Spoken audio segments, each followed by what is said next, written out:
Hey, this is the beginning video of me documenting a mining rig build. And this video, I'm just going to go over all the stuff that I've procured so far.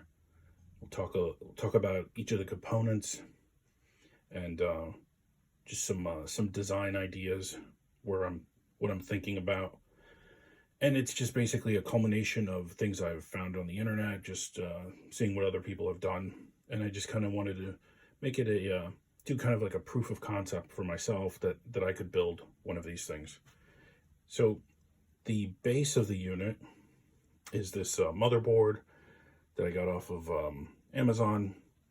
It's got 8 PCI slots, so it could support, I guess, theoretically, 8 GPUs. I don't plan on installing 8 GPUs right off the bat. I'm going to start with 4 and see how the board handles that. So in any case, got the PCI slots. It comes with a processor and a fan. And the processor, I believe it's a Celeron processor. For memory, it takes laptop memory. So I had some old memory laying around. It's not 16. I actually had, these are 2 4s that I pulled out from a laptop memory upgrade. So I'm just going to use one of the 4s, the 4 gig sticks. For the unit's memory, we have on the board for I/O, we have HDMI out, VGA out, 2 USB 2.0 Ethernet, and then another 2 USB 2.0, and then a power button. Then on the other side, we've got 8 PCIe connectors for power, right? For powering up the GPUs, or powering up the PCIe slots. And then over here we have a 24-pin ATX connector. And we've got some SATA, but I'm not going to use these. And then we also have, it looks like it takes mSATA. I'm not going to use that either for storage. My plan is to run, I kind of wanted to go as bare bones as possible, right? This is like a single purpose machine. Its purpose is to drive the GPUs so that they can do their job, right? So I want to try to keep, if there's going to be technically any investment in any particular area of a unit like this, it should be in the GPUs, right? And everything else, based on my assumptions, just try to keep everything else to the bare minimum, or the minimum requirements. So for storage, I'm going to use just a 16 gig USB flash drive, right? So the plan is to run NiceHashOS, right? And I think the only option for running NiceHashOS is to run it off a USB. So I'm like, well, okay, cool. I'll just run it off of a USB. So I don't have to worry about SATA. I don't have to worry about powering any drives or any other unnecessary overhead. So that's that. So we talked about the motherboard, talked about the CPU, we talked about memory, PCIe slots, PCIe power, storage, I/O on the board, right? So for powering the board, let's talk about that next. So for powering the board, I got this off of eBay. And this was like $40, let's say $40. It was like 37 and change. An HP 1200 watt server power supply. And that this decision was just based on research that I did online. I saw that a lot of people were using these things, and I was like, oh, that's pretty cool to repurpose these devices. They're considerably cheaper than a 1200 watt ATX power supply, right? So I think based on this board, my GPU selection, which we'll talk about next, this 1200 watt should be just absolutely perfect. But now let's take a look at this thing, right? So I plug in a power cord here, and then it's got this header, right? So it's like, oh, how do I get power from here to this motherboard, right? It's kind of like different. There isn't a connector to support that.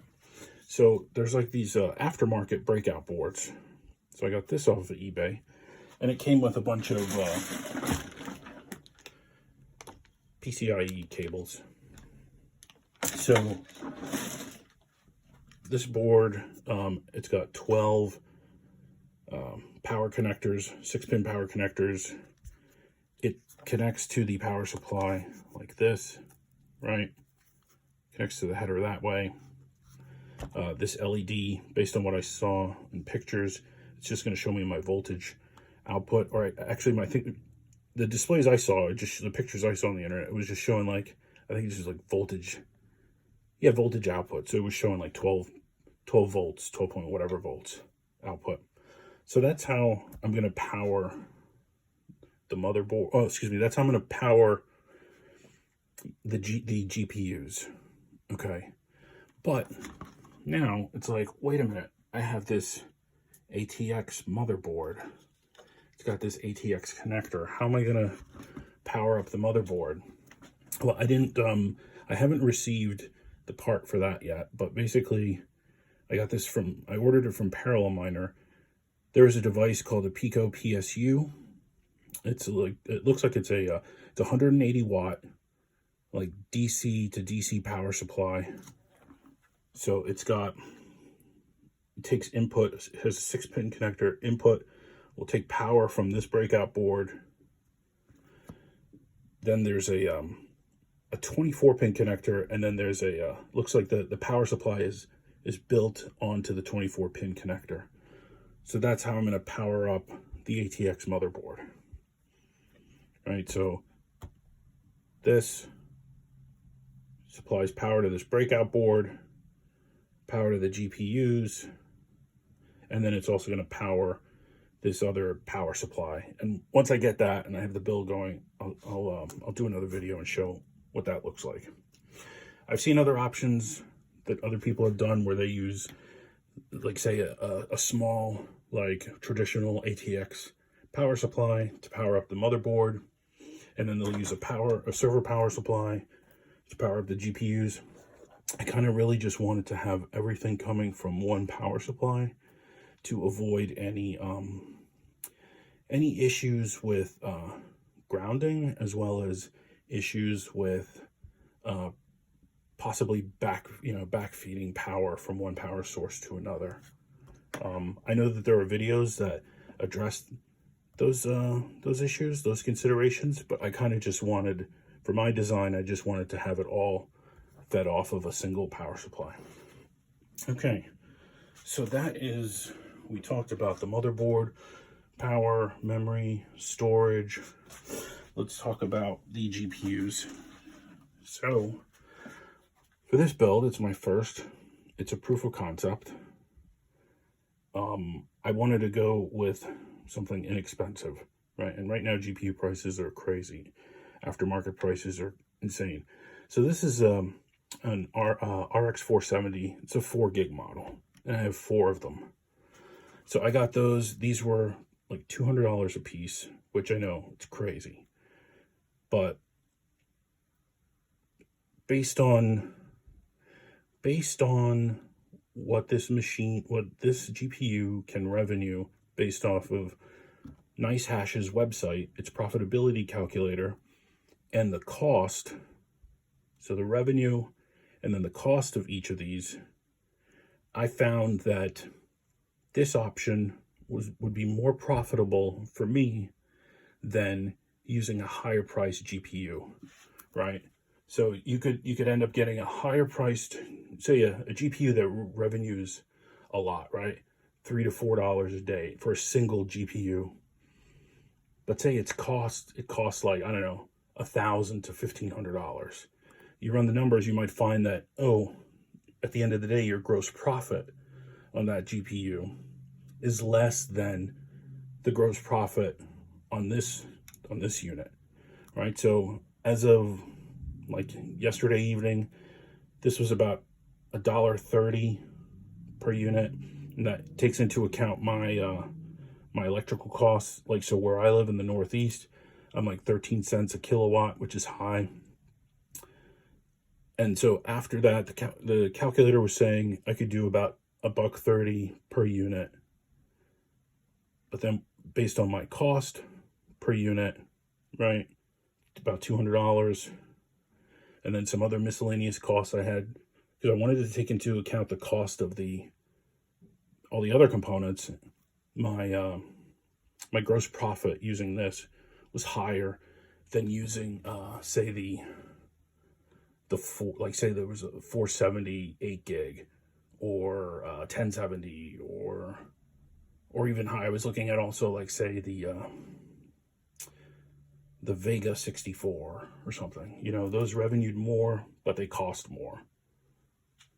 Anyway, so that's the GPUs. That's my thinking. If you have any questions or comments, I'd love to hear people's feedback on my methodology for selecting that unit. Please put them in the comments.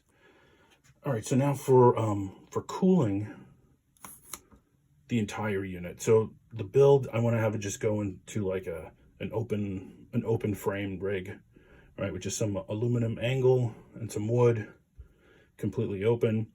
The GPUs have fans. I'm only going to have 4, so I'll space them accordingly so there's proper circulation. But I was at Micro Center the other day and I was like, oh, I want to grab some cooling fans. So I got these 140 millimeter Kingwin cooling fans. They're 12 volt. They do just close to 60 CFM each. I have 4 of them. And I'm just going to install them on the rig and, you know, blow air across it. But I was like, you know, since power is a big thing, I don't want to cool more than I have to, right? Because it costs money to run a motor 24/7. I was like, oh, it'd be cool, like a cool side project to like control the fans, right? Like start and stop or stage the fans on and off based on temperature. So I was like, oh, I'll get an Arduino microcontroller and some relay outputs. And then I saw some temperature sensors on Amazon that I have in my wish list, which I'll buy. So I can sense temperature at different points across the unit, and then, you know, write a program that will stage the fans on and off based on temperature. And then who knows? I mean, depending on what this thing looks like once I put it together, maybe I'll just have, I'll use 4 sensors, or maybe I'll just have 1 sensor and stage the fans on accordingly.